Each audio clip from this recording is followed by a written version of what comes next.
Olá, meus amigos, que Deus abençoe vocês, abençoe dando entendimento, que o Espírito Santo venha dar entendimento para vocês terem a mente do Senhor Jesus, o pensamento do Senhor Jesus, de forma prática.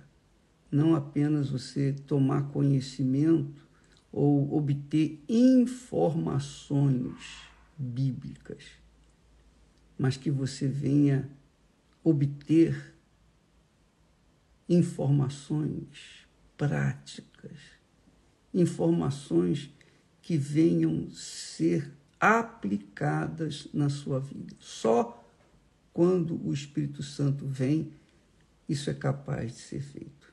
Só Ele pode abrir o nosso entendimento.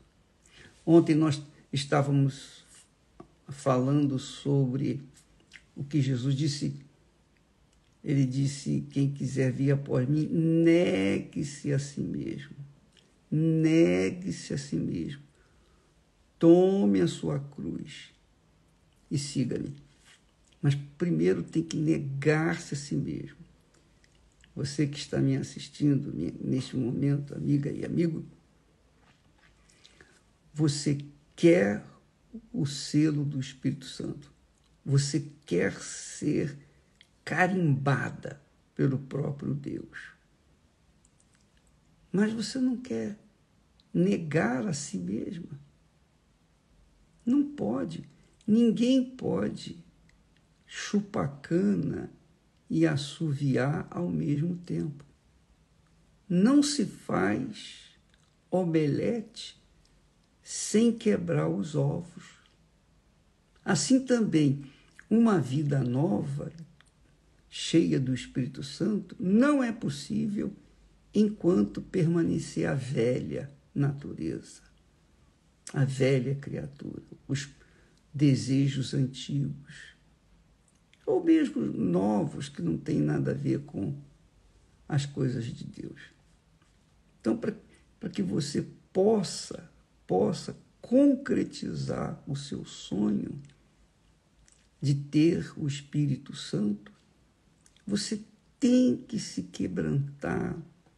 E isso é só você que pode fazer. Ninguém pode fazer isso por você. Nem Deus pode fazer isso por você. Ele pode ensinar. Ele pode orientar, ele pode te dar esse discernimento, mas ele não pode, porque a vontade nossa é muito pessoal e é muito própria.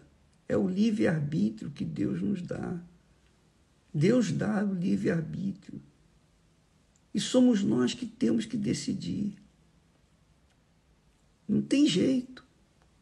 Esse poder de decisão que falamos na semana passada é pessoal, individual.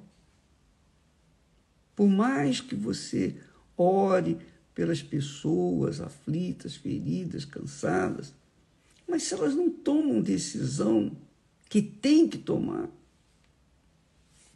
como vai ser feito?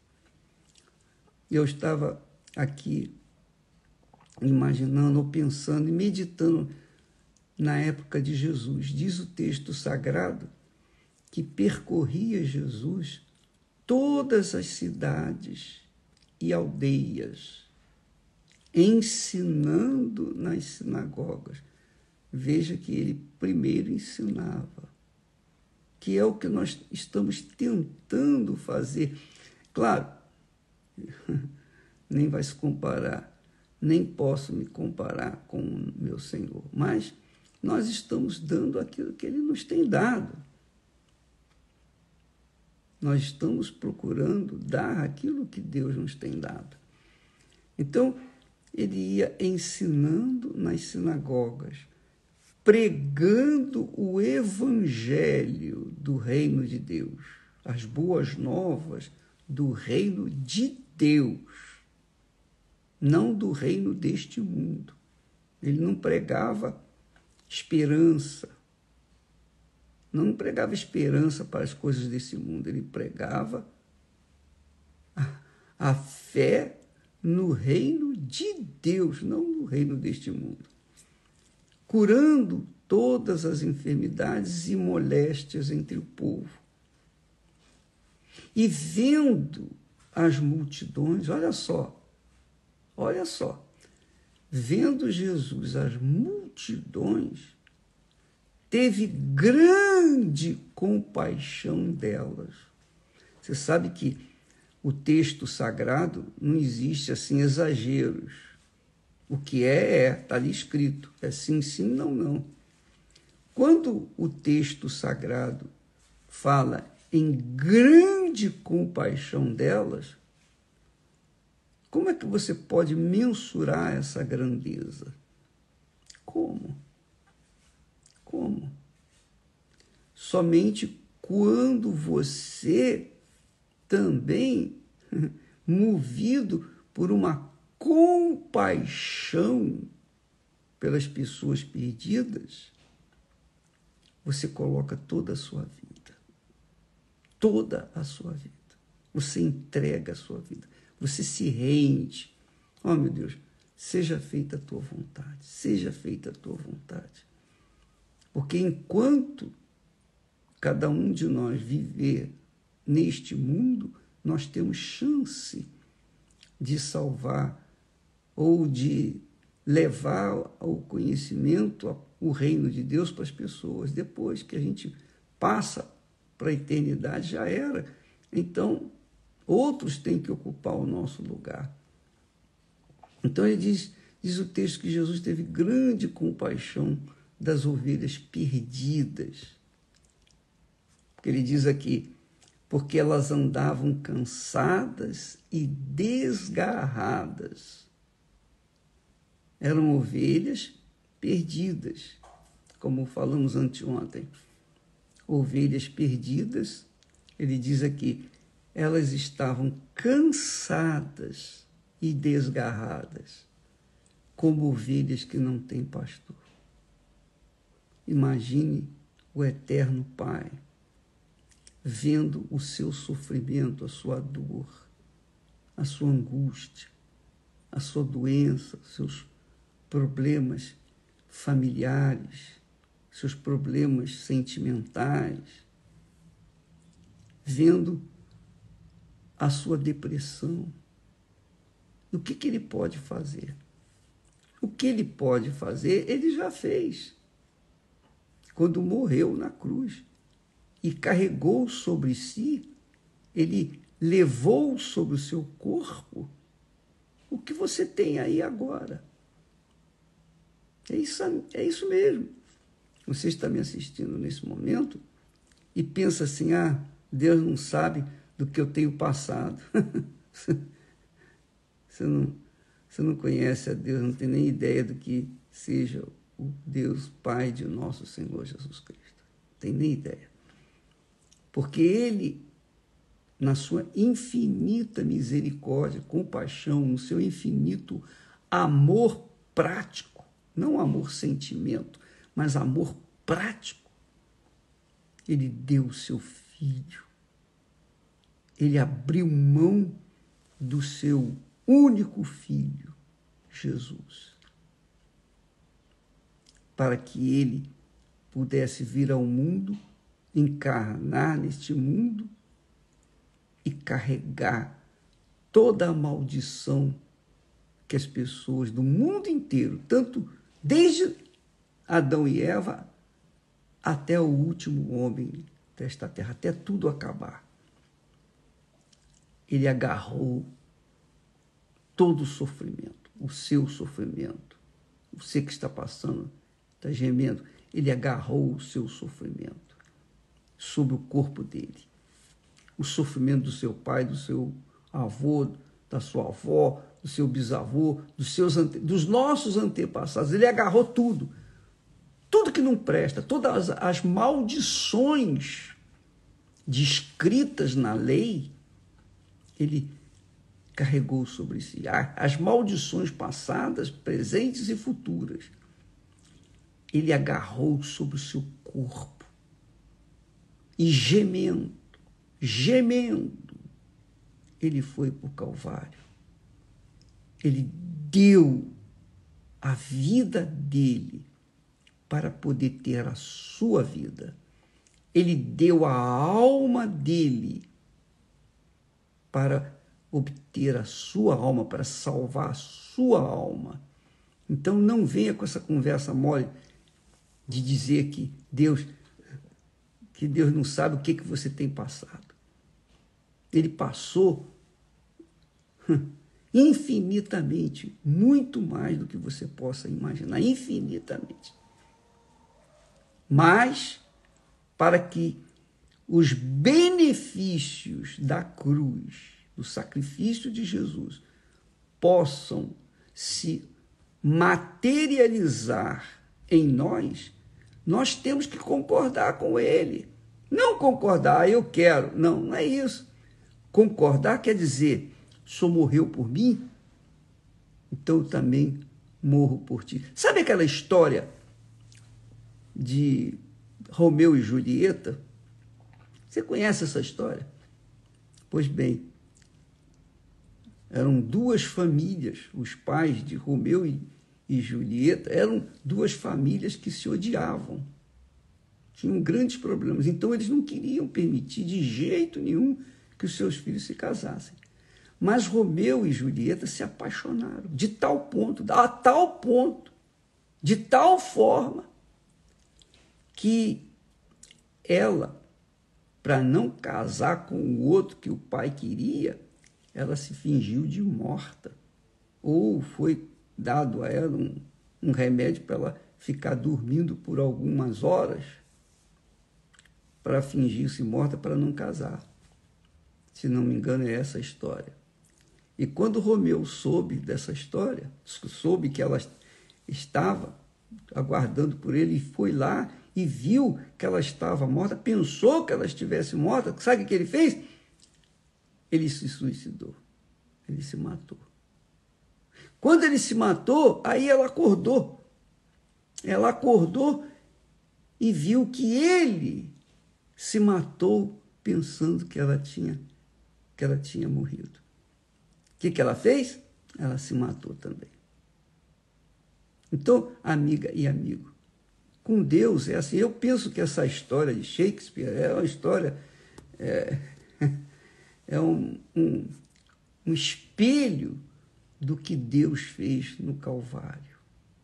É o espelho de Isaías 53. É o espelho do que Deus quer que você veja. Jesus, quando o texto diz aqui que ele teve grande compaixão dessas pessoas, dessas multidões que estão perdidas, como ovelhas perdidas, desgarradas, que não têm pastor. Então ele disse aos seus discípulos: a ceifa é realmente grande, mas são poucos os obreiros. Poucos os obreiros. Por que poucos os obreiros? Porque a maioria deles quer cuidar da sua vida, quer solucionar o seu problema. Está olhando para o seu umbigo. Então Jesus disse: rogai, pois, ao Senhor da ceifa que mande obreiros para a sua colheita. Sua colheita, a colheita é dele. Só falta pessoas disponíveis, pessoas que já morreram para o mundo, morreram por paixão às almas, morreram por paixão para com o Senhor Jesus, que estão prontas para darem suas vidas pelas outras pessoas. Então, como é que uma pessoa em sã consciência pode cobrar de Deus, por exemplo, o batismo com o Espírito Santo, se ela está pensando no seu umbigo, está pensando nos seus projetos pessoais, nos seus sonhos? Não é possível isso, minha amiga e meu amigo. Muitas pessoas chegam para mim e falam: bispo, eu quero fazer a obra de Deus. Eu estou pronto para fazer a obra de Deus. Aí a gente avalia direitinho e depois descobre que aquela pessoa, ela queria resolver os seus problemas pessoais, né? Usando a obra de Deus como instrumento. A obra de Deus, minha amiga e meu amigo, exige completa rendição, entrega, completa entrega. Você vive para aquilo. Você tem que viver para aquilo. Só o Espírito Santo pode fazer a gente viver para o que ele quer. Só o Espírito Santo.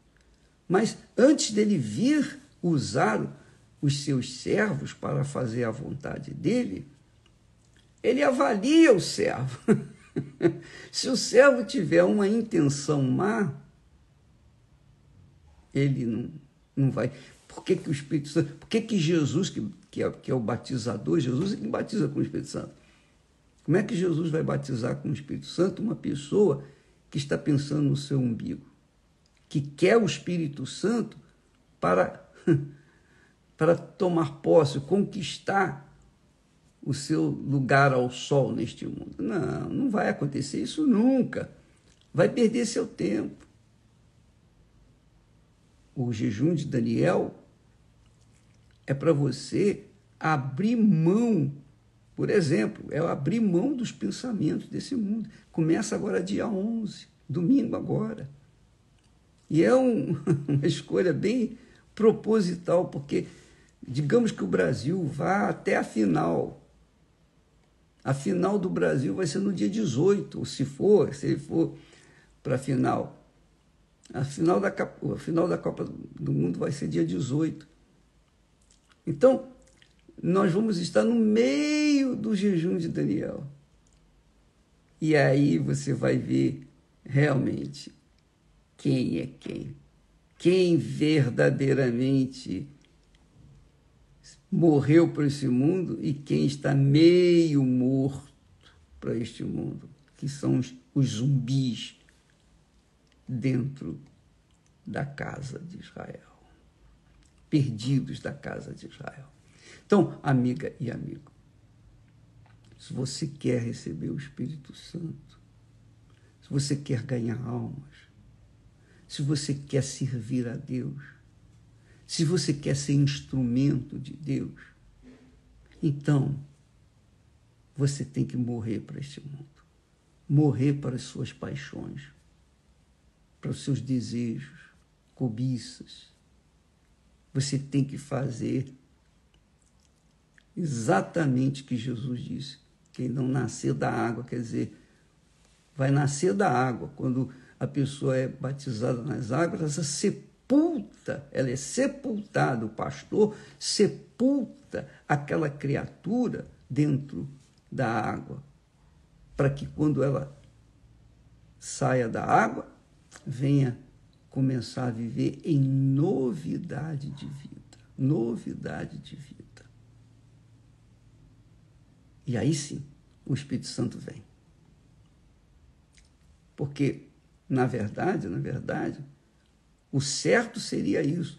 Quando a pessoa fosse batizada nas águas, logo em seguida receberia o Espírito Santo, que foi o que aconteceu com Jesus. Isso tinha que acontecer na prática. Mas sabe como é que é? Há pessoas que são batizadas várias vezes, mas a velha natureza continua dentro dela. Então não adiantou o batismo. Se não adiantou o batismo, como é que o Espírito Santo vai descer sobre ela? Se ela não morreu para o mundo, como é que o Espírito Santo vai usá-la? Vai descer sobre ela? Então, Deus, na sua infinita sabedoria, ele já escolheu, ele sabe quem verdadeiramente está disposto ou não de abrir mão de toda a sua vida, um Romeu da vida, digamos assim, e uma Julieta. Ele está pronto, ele sabe quem está pronto para morrer por ele. E sobre ele vem e faz a obra. Minha amiga, meu amigo, só você pode optar, escolher. Não vá na emoção, não. Não vá no oba-oba, não. Não vá no sentimento, não. Você tem que ir no raciocínio, na razão. Qualquer que seja a sua decisão em relação a Deus, não vá na emoção, porque muitas pessoas fazem isso e vivem por aí perturbadas. Vá na razão, numa fé racional, uma fé inteligente, uma fé que pensa, para que então você chegue à conclusão, não, eu quero isso, eu entrego a minha vida, eu abro mão, eu morro para esse mundo, eu estou pronto, a minha vida é minha, não é do meu pai nem da minha mãe, a vida é minha, então eu faço com ela o que eu bem entender, eu entrego para Jesus e vou assumir as consequências. É isso mesmo. Se você quiser receber o Espírito Santo, você tem que ter uma decisão pessoal e corajosa, audaciosa, para que então ele venha fazer morada dentro de você.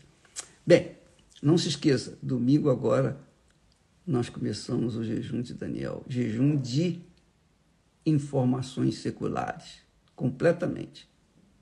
Entretenimento, futebol, esporte, tudo, zero de informações seculares. Apenas pensamento mergulhado nos pensamentos de Deus, que é a sua palavra. Deus abençoe a vocês e até amanhã em nome do Senhor Jesus. Amém.